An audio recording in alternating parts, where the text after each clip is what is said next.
ورحمة الله وبركاته. الحمد لله رب العالمين والعاقبة للمتقين والصلاة والسلام على أشرف الأنبياء والمرسلين نبينا محمد وآله وأصحابه أجمعين. أما بعد، عن أبي هريرة رضي الله عنه أن رسول الله صلى الله عليه وسلم قال: لا يتمنى أحدكم الموت إما محسنا فلعله يزداد وإما مسيئا فلعله يستعتب. متفق علیہ.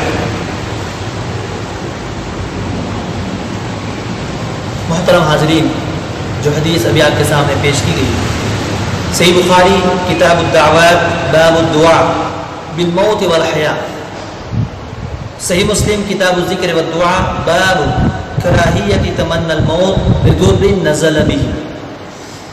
راوی حدیث ابو ہریرہ رضی اللہ تعالی عنہ ہے.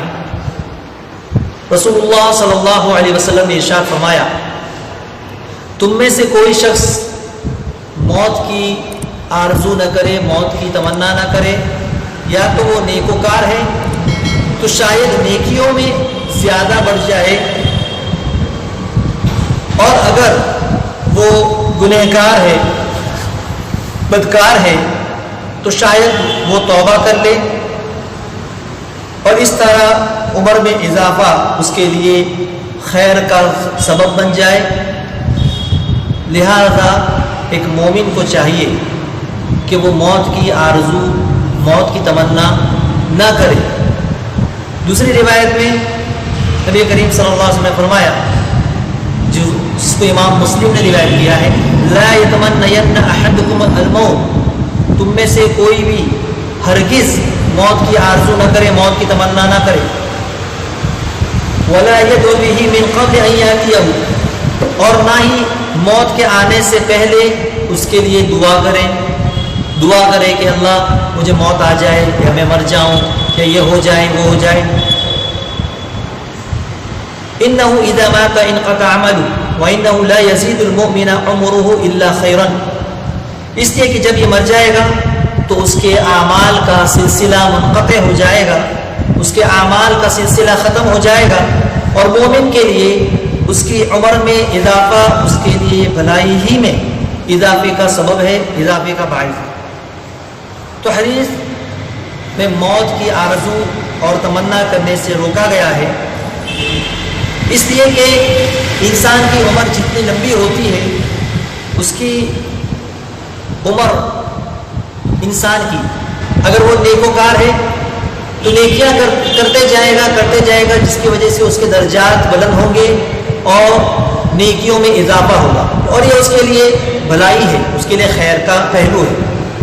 اور اگر وہ گنہگار ہے، نافرمانی کرنے والا ہے، معصیت کو مرتکب ہے، تو ایسی صورت میں اس کے لیے ایک موقع ہے کہ وہ اپنے گناہ سے توبہ کر لے، رجوع کر لے.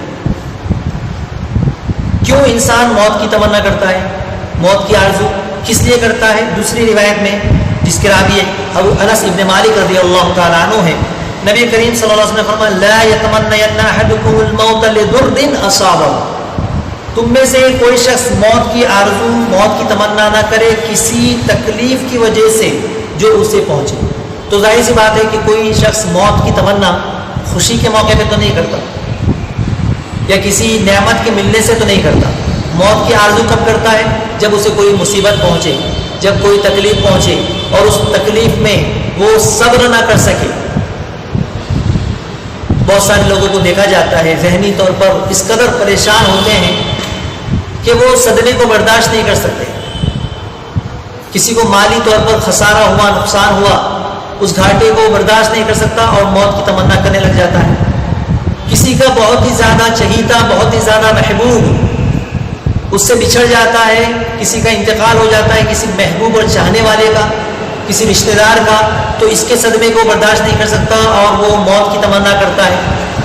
کوئی کسی بیماری کی وجہ سے اللہ تبارک و تعالیٰ نے اسے کسی بیماری میں مبتلا کر دیا جو کہ اس کے لیے آزمائش تھی، اس کے لیے خیر کا پہلو تھا. اس بیماری کی وجہ سے اس کے گناہ معاف ہو رہے ہیں. اللہ تبارک و تعالیٰ کی طرف سے ایک مومن کے لیے یہ آزمائش ہے جس میں اسے صبر کرنا ہے، اور صبر کے بدلے میں اللہ تبارک و تعالیٰ نے بے حساب نعمتیں اس کے لیے رکھی ہے. لیکن بندہ صبر نہیں کرتا اور اس مصیبت کو اس بیماری کو وہ اپنے لیے وبال جان سمجھتا ہے، اس سے چھٹکارا حاصل کرنا چاہتا ہے، اور چھٹکارا حاصل کرنے کے لیے وہ اب موت جو کہ آخری اس کا راستہ ہے اس کی وہ تمنا کرنے لگ جاتا ہے۔ ایسے لوگوں کے لیے ہمارے سامنے قرآن کریم نے پیش کی مثال ایوب علیہ السلام، جن کی بیماری چند گھنٹوں کے لیے، چند دنوں کے لیے، چند مہینوں کے لیے نہیں تھی، بلکہ سالوں کے لیے، وہ بھی 1-2 سال نہیں، 18 سال تک ایوب علیہ السلام ایک ایسی خطرناک بیماری، جس بیماری کے چلتے ان کے رشتہ داروں نے ان سے تعلقات توڑ لیے، ان کے گاؤں، ان کے شہر والوں نے ان کو ان کے شہر سے نکلنے پر مجبور کر دیا، وہ شہر سے باہر آ گئے، ایک جنگل کے اندر وہ رہتے تھے، صرف ساتھ دینے والا ان کے رشتہ داروں میں بولے تو ان کی بیوی تھی، جو ان کا خیال رکھتی تھی، ان کی دیکھ ریکھ رکھتی تھی، جس کا تذکرہ اللہ تبارک تعالیٰ نے قرآن کریم میں کیا ہے۔ لیکن ایسے موقع پر بھی انہوں نے کیا کیا؟ صبر کا مظاہرہ کیا، دعا کی اللہ تبارک تعالیٰ سے، انی مسنی الضر وانت ارحم الراحمین، یہ دعا سکھائی گئی۔ لہٰذا آج جن حالات سے ہم گزر رہے ہیں، کسی کو معاشی طور پر پریشانی ہے، کوئی بھوک سے مر رہا ہے، کوئی بیماری کی وجہ سے مر رہا ہے، تو کوئی بیماری کے خوف اور ڈر سے مر رہا ہے۔ بہت سارے لوگوں کو بیماری ابھی آئی نہیں ہے، بیمار ہوئے نہیں ہیں، لیکن اس بیماری کا خوف اور اس کا ڈر اپنے ذہن و دماغ میں اس قدر بسا لیے ہیں کہ بیماری کے آنے سے پہلے وہ بیمار ہو جا رہے ہیں، ذہنی طور پر پریشان ہو جا رہے ہیں، اور موت مانگ رہے ہیں یا موت کے حوالے ہو جا رہے ہیں۔ تو میرے بھائیوں، میرے دوستوں، ان احادیث کو ہمیں سمجھنے کی ضرورت ہے۔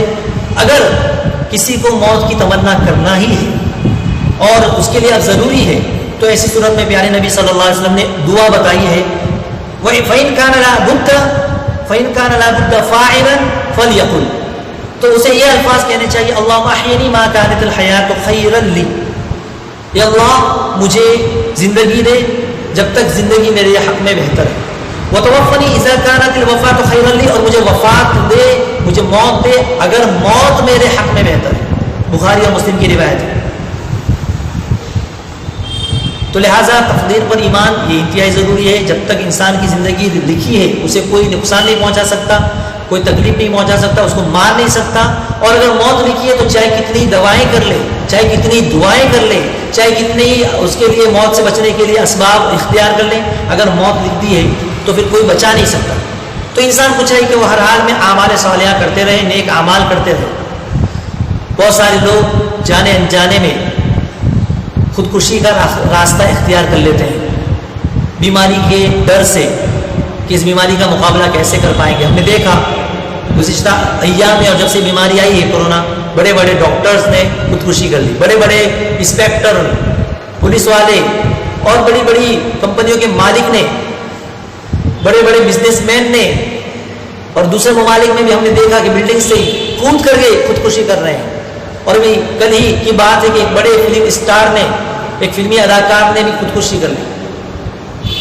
تو یہ خودکشی لوگ کیوں کرتے ہیں؟ ایمان میں کمزوری کی وجہ سے۔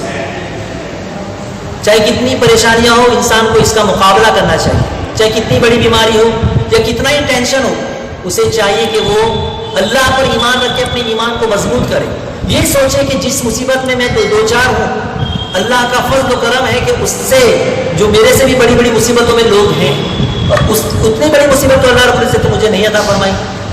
خودکشی بہت ہی بڑا گناہ ہے، چاہے کتنا ہی نیک سے نیک آدمی کرے، خودکشی تو خودکشی، انشاءاللہ اس کا تذکرہ کل کے درس میں کیا جائے گا کہ خودکشی کا کیا نقصان ہے، اور خودکشی کرنے کا شریعت اسلامیہ میں کس قدر اس کی مذمت آئی ہے کتاب و سنت کی روشنی میں۔ کل کے درس میں خودکشی کے موضوع پر جو ہے آپ کے سامنے بیان کیا جائے گا۔ اللہ سے دعا ہے کہ اللہ رب العزت ہمیں ان احادیث پر عمل کرنے کی توفیق عطا فرمائے۔